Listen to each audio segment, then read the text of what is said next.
Welcome back, guys, to episode 4 of Zero to Hero, the series where we take a brand new account and build in on a new deck with a budget of 5,000 gems per episode. We're going to rank up from Rookie 1 all the way to King of Games. In episode 1, we were able to get 17 out of 20 wins. Episode 2, we were able to get 18 out of 20 wins. Episode 3, we were able to get 28 out of 30 wins. And now we are going into episode 4, so another 5,000 gems, another 30 duels this time, and here we go.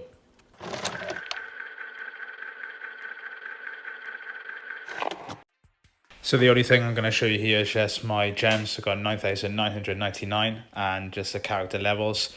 Again, I'm not really leveling up any character in particular. I'm just trying to get 9,999 gems as quickly as I can.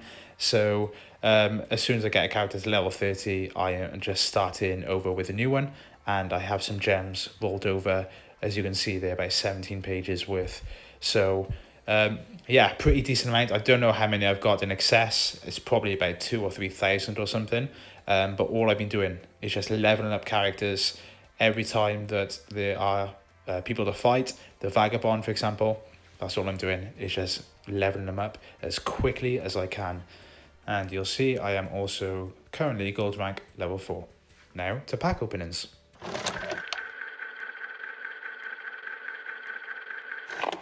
$5,000 gems, let's get it. I'm pretty sure 50% of the people watching are only here to see me suffer with these pack openings. So let's just get into it. I want to get another channeler. Ooh, is this going to be it? Oh wow, okay. I'm not going to use a third happy lady, Cyber Slash, but I'm happy with it. Perfume and channeler, I want to get a third copy of each of those. I'm praying to God I get them early because I really deserve it, I think, after now. I've been really unlucky. Lightning Vortex, third copy. Not that I need it. I think anything more than 2 is pretty over the top. Fuck you. Crazy. I can just, you know, you can feel it in your bones, can't you? You just know that you're not going to get the cards you want early in the pack. Happy Harpist. That's not what I need. And just like that, we're halfway through our budget. Oh, fucking yes. Oh, fuck yeah, let's go. Oh, I'm very happy with that. That's fucking wicked. Next, I think we're just going to go balls deep and see if we can get the Treacherous Trap Hole, just because it's such a cheesy card. My luck is turning around, boys. I can feel it. I can feel it in my bones. In this 10 packs, I'm getting treacherous. Okay, maybe my bones are lying to me. This next 10, though. Come on, RNG guys, don't fuck me up. Oh! Oh, let's go. Oh, fucking right. Happy days. Right, this box is dog poop for us, so we're going to reset it. And let's see what we can do now. So we got 1,500 gems left. Do we go for this, or do we go for Swallow's Nest? So 1,500. Swallow's Nest is amazing in Harpies. Tribute 1 face a winged beast type monster. Special summon 1 winged beast type monster from your deck with the same level. So basically, any monster into any monster. Fucking awesome. Such a great card. This card used to dominate us. It doesn't anymore, thank fucking God. There's nothing else in this box, but I really think that is a good card. But I think we will... Yeah, I think we'll go into this. Let's just see how we do. We've got 30 packs left to open. Let's just try our luck. We've been pretty lucky so far in this episode, so I'm very happy so far. Whoa, my Jesus, look at that. Fucking hell. Wow. Bloody hell. Okay. What a great start. None of the cards we wanted, but bloody hell. 2 URs and 2 SRs. Oh, well, it was going to happen. I can't complain about that. Okay, last 500 now. Let's get 2 copies of Swallow's Nest. I'm going to throw my phone at the floor and stamp on it if I do, because that's how happy I'll be. Oh, my God. Can you imagine? I got so excited then. I saw 3 yellow buttons and I was going to piss my pants, but never mind. Okay, so there we go. A crate pack opening, I think.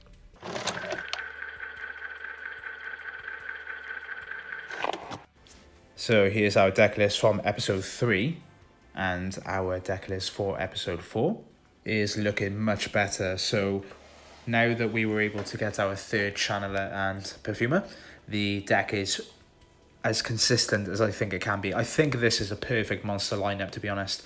2 Harpy Oracle, 3 Channeler, 3 Perfumer, and 2 Harpy Lady 1 for that extra attack boost.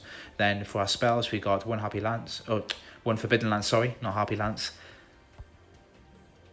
Then for our spells, we got 1 Forbidden Lance, the best card in the deck, 1 Lightning Vortex, 1 Forbidden Chalice, 1 Enemy Controller, 1 Hysteric Sign. I'm not really sure what else to replace this with, but I feel like I don't really want this in the deck, but if you're able to open it, it can help you gain some serious advantage, so it's really cool.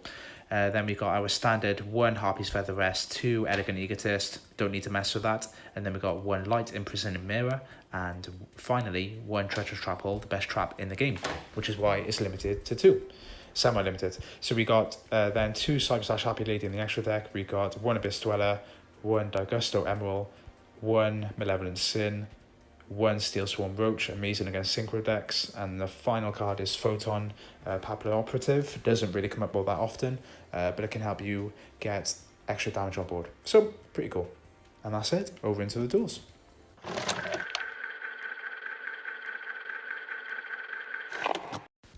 Let's get into it, boys. So we got 30 duels now just to catch up with the drop in ranks that we had a couple of weeks ago. So this duel here is to rank up to gold 5. As you can see, a nice easy OTK. So the deck is still performing extremely well, probably because it's the best deck in the meta at the moment, I think, to be honest. So it's extremely consistent now as well. So I think over the course of the 30 duels, I won't get into how many wins and losses until the very end, but I think I only breaked once. So yeah, it went extremely well. I had a couple more losses this time, which I'm a little bit embarrassed about, but they're a little bit later on. One of them was a mixture of tilting and misplaying. So yeah, it's pretty good going. This is one of the losses I had here to a absolute beat stick, which smashed my back cheeks in. So sometimes it just happens. There's not much you can do there, to be honest. This is a new deck, the Starlight Road deck, the Synchron, and nice and easy, econ take, it never gets old. Been playing Duel Links now for over 4 years, and the econ take for game, it just still feels fucking incredible, to be quite honest. So there we go. Now this one, just a normal duel as well. A lot of them, I apologise, will be standard plays. You'll see a lot of bouncing back opponent's card, OTK, nice and straightforward, and yeah, it's going pretty well. What I would like is your feedback, actually. I'm thinking of perhaps only running this series over 5 episodes, and in the next episode, on my final budget, I'll then try and just see how many duels it takes me to get the King of Games. I just really don't want the series to get stale, and I feel like if I drag it out over, say, 6 to 8 episodes, it's just going to get boring, and I think people are just going to lose interest. And I think 5 is probably enough, and then I'm going to start the process again, and I think I'm going to leave it to a vote.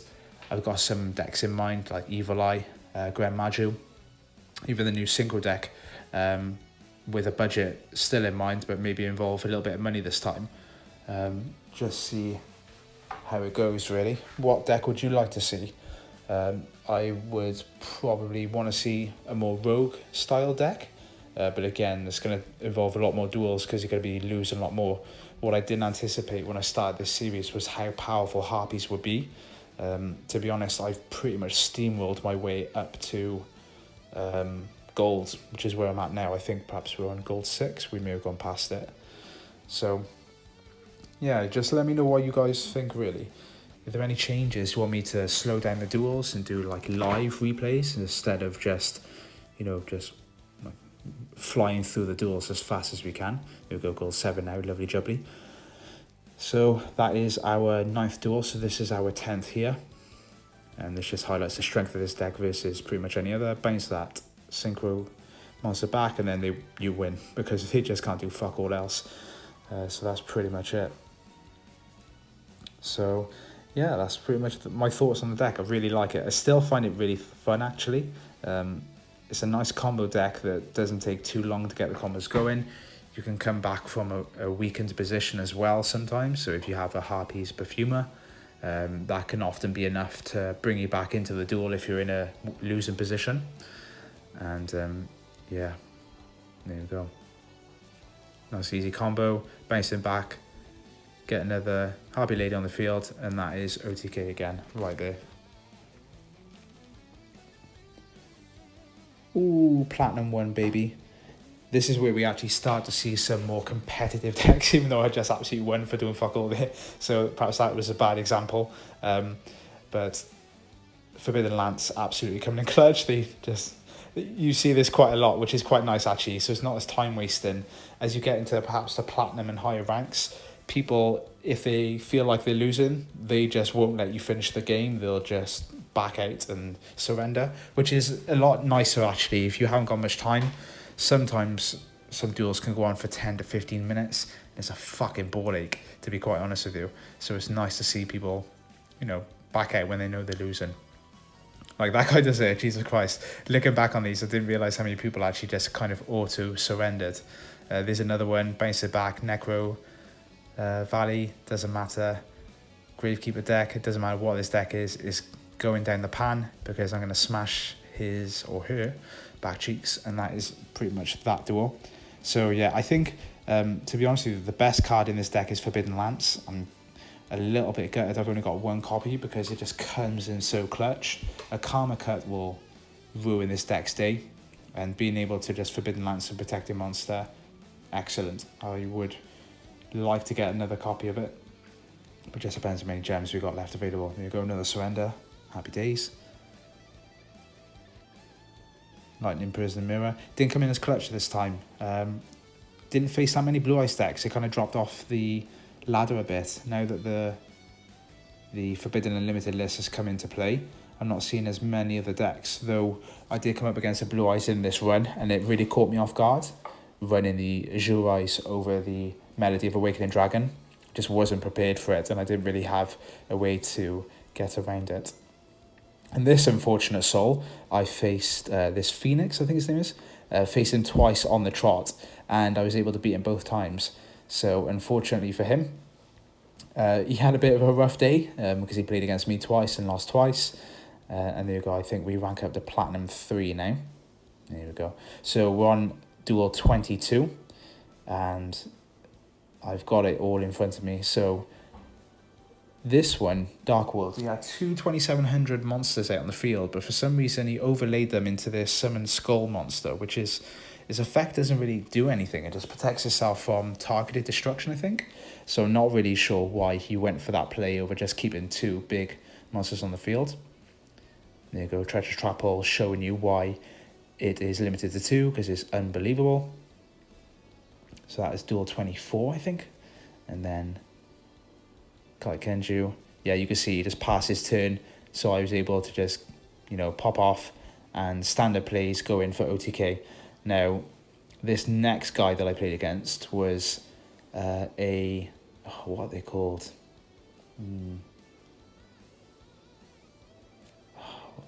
Magnets.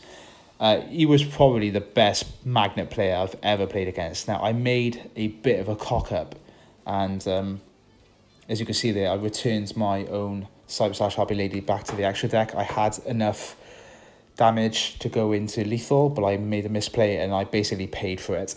This guy just outgrinded me, outplayed me. He was an excellent player. So, able to bring it back. This is that one, you start with one card in hand and draw 2 every turn. It's a bullshit skill, it's a bullshit deck, and it's super frustrating stall deck, and there you go, he surrenders because he knows what's coming. So this is the deck I was referring to earlier.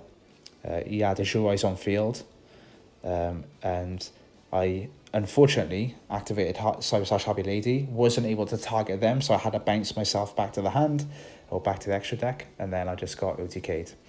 And this deck here, I made the mistake of just passing turn because I didn't think Cubics could OTK. Completely forgot that they could just get 4,000 points on board in one go and just absolutely cut my head off, which is what happened there. So this is the final duel now, and we basically cap it off with 20 OTKs, and all in all, I think we had 25 out of 30 wins. So it's a good result. So very happy with that, and we will go over into the post-duels analysis.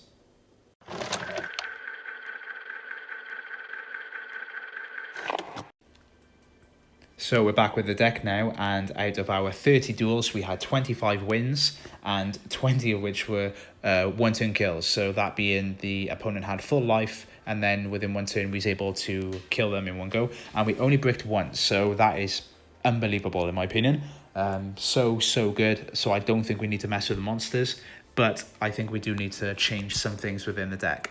But let me know what you think I should hunt for next. I think I'm going to go for my next Treacherous Trap Hole and possibly another Forbidden Lance. But the Swallow's Nest card I would like to obtain as well. But let me know if there are any other cards you think I should get. And thank you very much for watching. I really appreciate it as well. I've got some nice feedback for the series so far, and I really appreciate it, guys. So thank you so much for watching, and I will see you in the next episode. Peace and love.